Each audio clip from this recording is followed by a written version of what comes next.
Vamos combinar que as últimas 24 horas não foram boas para a esquerda na América Latina. Você teve a condenação da Cristina Kirchner, vice-presidente e ex-presidente da Argentina, por corrupção, 6 anos de cadeia, mas não vai dar nada. E também a novidade da nossa quarta-feira tardia. O presidente de esquerda lá do Peru, Castillo, tentou dar um golpe de Estado porque ele ia ser empichado, foi empichado ainda mais e já tá preso, e agora vamos ver o que acontece.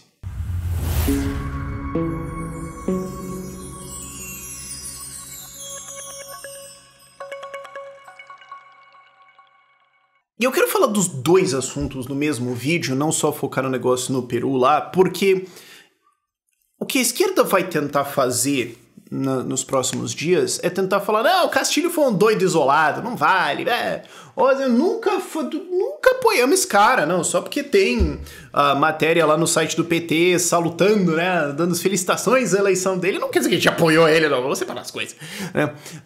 Eles vão tentar dizer que ele foi, não tem nada a ver, poxa, foi só uma viagem aí e tudo mais, e o que eu quero mostrar nesse vídeo aqui é que não é um contínuo deles, é parte do método, é parte da estrutura deles, isso é o que eles são. E o que aconteceu com a Kirchner na Argentina mostra muito bem isso. Porque o que aconteceu? Ontem a Kirchner foi condenada em primeira instância ainda a 6 anos de cadeia por chefiar um esquema de corrupção na Argentina, desvio de dinheiro público e tudo mais, a lava-jato deles lá. E o que saiu nas notícias foi, tá, ela foi condenada e tudo mais, e não vai dar nada, porque uma condenação em primeira instância, ela tá no Senado, então ainda vai ter que subir lá pro Supremo Tribunal, e então não significa nada, ela também não vai ser presa realmente, então nenhuma surpresa aí. Pode concorrer ainda e tudo mais, mas o que as pessoas esquecem é que em 2013 ela tentou fazer uma reforma do judiciário na Argentina para mudar, para, despolitizar as cortes e tudo mais, o que na verdade ia limitar a capacidade do judiciário de investigar a corrupção. Eles tentaram fazer isso. Isso era na mesma época que ela proibia, por exemplo, divulgar dados econômicos. Não existem estatísticas de inflação dessa época, por exemplo, porque era proibido. Se você dissesse qual é a inflação na Argentina, você podia ser preso. E a gente esquece, né? A mídia não fala disso, a esquerda fala que não, porque o IDH dos caras, né? Porque democracia, olha só, né? Porque. Vamos falar do Bolsonaro, vira o assunto pro Bolsonaro, sabe? Eles falam disso. Em 2020, quando essas investigações já estavam acontecendo, ela tentou de novo fazer uma reforma disso. Agora ela era vice-presidente, o presidente era o Fernandes, que curiosamente era chefe de gabinete dela em 2013 e tentou matar a ideia, e de fato conseguiu matar a ideia de uma reforma lá, mas voltou com a ideia em 2020, chegou a ser aprovado, depois não andou muito mais. Mas em 2022, cara, imagina se fosse o Bolsonaro. Até porque foi. Manifestações aconteceram de partidários da Kirchner marchando na capital pedindo a destituição do Supremo Tribunal Argentino, porque eles são politicamente enviesados, estão trabalhando contra o governo e eles não estão investigando a corrupção, eles que são corruptos e tudo mais, tem que tirar esses caras aí e tudo mais. Mesma coisa que o bolsonarismo fez de protesto contra o STF. Quantos de vocês ouviram disso? Porque, assim, substancialmente é a mesma coisa. É só que aqui no Brasil, quando os partidários do Bolsonaro fazem, são nazistas, neofeudalistas, malucos, genocidas, racistas, que querem dar um golpe de Estado e não vamos ganhar. Agora, quando o negócio da Cristina Kirchner faz, né, quando o pessoal dela vai lá e pede para destituir o negócio porque ela está sendo investigada por corrupção, aí foi uma pisada no tomate. O que não adiantou nada, no fim das contas as investigações foram concluídas em primeira instância, ela foi julgada e condenada por corrupção. Isso, como eu falei antes, não vai afetar as eleições, ela pode concorrer ainda, ela fala que não vai concorrer, mas enfim, ela não vai ser presa e tudo mais.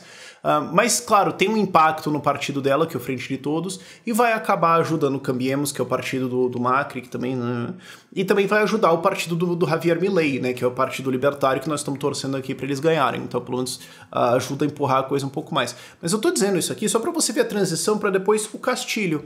O que foi o Castillo? É um cara de extrema esquerda? É. De um partido que tem ligações com um grupo terrorista? É. Ele foi eleito numa eleição completamente maluca, que foi... Eu sempre uso essa eleição como um exemplo de, cara, isso não é um país viável. Certas coisas não deveriam ser um país. Você tem vários grupos, etnias, pessoas, povos diferentes, com visões diferentes, com coisas que aconteceram diferentes. Não tem sentido tu forçar esses caras a estarem no mesmo país, cara. Deixa cada um ir pro seu canto, não tem problema com isso. Até porque se você acha que isso é um problema, por que não só ter um país no mundo, então? Sabe? Mas foi uma eleição completamente maluca, com uma porrada de candidatos. Foi pro segundo turno ele, que é um maluco de extrema esquerda, e uma maluca de extrema esquerda, que era Keiko Fujimori, de extrema direita, aliás, que era Keiko Fujimori, filha do Fujimori, que deu um golpe no Peru, virou um ditador e tudo mais. Foi os dois pro segundo turno, ele com 18% dos votos, ela com um pouco menos. E ele ganhou por uma margenzinha lá em cima, sendo que, convenhamos, no mínimo 80%, se não talvez 90% do país não queria ele. O que eu sempre uso como um argumento de... Tá vendo como a ideia de um Estado e eleições é uma ideia burra de como resolver problemas? Claramente esse sistema falhou fantasticamente. E todo mundo ficou tipo, mas não tem nada melhor que a gente pode fazer. Eu chamo isso de a religião da democracia, ou a religião das eleições. Porque assim, tem coisas de democracia que eu gosto. Tipo, liberdade de expressão, liberdade de associação, se bem que a gente não tem mais isso no Brasil. Mas o meu problema é com eleições, sabe? E o que eu chamo disso, isso eu chamo de a religião das eleições, que é esse sistema é uma merda, ele não funciona, ele é disfuncional, ele elege esses malucos, e daí todo mundo faz o cântico de eleições de não tem nada melhor do que isso, eu tenho uma ideia, cala a boca. Tipo, sério? Vocês vão insistir nisso? Ele foi eleito, já é o terceiro pedido de impeachment que ele estava tomando agora, já teve 2 prévios de investigações de corrupção. Ele assumiu um governo completamente destrambelhado e destrambelhou o troço ainda mais. O Peru está tendo graves problemas com pobreza, inflação, etc. Não conseguiu resolver porcaria nenhuma disso. Deu basicamente um ano de instabilidade para o país. E no seu terceiro pedido de impeachment, que eu já tinha feito um vídeo recentemente, acho que alguns dias atrás, sobre o que estava acontecendo, porque eu estava fazendo basicamente esses mesmos argumentos, já estava meio claro que esse aqui ele provavelmente ia perder. Então, provavelmente ele contou os votos, percebeu que ia perder e deu um golpe de Estado. E o golpe de Estado foi uma coisa também super destrambelhada, né? Ele foi na televisão e falou, tá dando um golpe de Estado, né? Não falou nisso aqui, mas vamos proteger a democracia. O Congresso está destituído e dissolvido, vamos ter uma nova Constituição, esse impeachment não vale aí porcaria nenhuma e é nóis. E todo mundo virou pra ele e falou, tua mãe é aquela... Foi até um negócio assim rápido, né? Foi divertido acompanhar isso real time, né? Ele falou e todo mundo ficou meio... A gala desse fudido. O que tá acontecendo? As Forças Armadas já desautorizaram, a vice desautorizou, já falamos sobre ela, o partido ficou meio quieto e tudo mais, a esquerda da América Latina como um todo ficou quieto, fingiu que não aconteceu. O Congresso votou o impeachment e impeachou o cara, declarou o assento vago. As Forças Armadas reconheceram a votação do impeachment, ele tentou sair, supostamente, noticia-se, mas ninguém conseguiu confirmar isso ainda, tentando fugir para a Embaixada do México. O México é presidido pelo AMLO, que é um comunista, então possivelmente ele pediu asilo lá e tudo mais, não está confirmado isso, foi preso no meio do caminho e já está em jaula, como bem merece. Agora, o que vai acontecer? Agora assume a vice. Você fala, mas a vice é do mesmo partido de extrema esquerda? Em janeiro agora, ela deu uma declaração na mídia de que ela nunca realmente abraçou a ideologia do partido. Ela já tinha concorrido em 2018 à prefeitura por um outro partido que curiosamente se chamava Partido Libertário, mas é um partido libertário de extrema esquerda. Então é libertário no sentido de ala psiquiátrica da esquerda mesmo, calma, não confundam, ok? Então ela tem, pelo jeito, esse histórico político de esquerda e estava nesse partido do Castilho, mas ela deu essa declaração de que ela nunca realmente abraçou a ideologia do partido, o partido expulsou ela. Então ela não tem partido. Então ninguém sabe realmente o que ela acredita aqui, ou o que tudo indica é de esquerda pesadamente também, até porque pra você aceitar entrar nesse partido e ser vice desse cara, assim, né? Alguma coisa tem, né? E ela vai ser presidente agora, quer dizer, não sei, talvez o Congresso fale, vamos só pular ela, vamos chamar novas eleições, ninguém sabe. América Latina sendo América Latina, cara. Sabe, o que volta ao ponto que eu tava fazendo antes de... Vocês têm certeza que não tem nenhum jeito melhor de fazer essas coisas? Porque isso é o resultado de você forçar um troço a ser um país que não é. Você tem diversas etnias, histórias, regiões, características econômicas diferentes no Peru, você tem idiomas diferentes, culturas diferentes. Pra que isso precisa ser um país? Pra que você precisa colocar várias culturas e tudo mais, forçar isso aqui tudo e jogar uma eleição em cima em que os candidatos não batem nem 10%, e daí eleger um cara que 90% possivelmente da população não queria, porque você pode falar, mas ele teve 18 porrada no primeiro turno. Mas você não pode dizer que todo mundo votou nele, pode ser que eles só votaram pra ferrar a maluca de extrema direita. E também você não pode dizer que as pessoas que votaram nela queriam ela, pode ser que elas só estavam votando nela pra ferrar ele.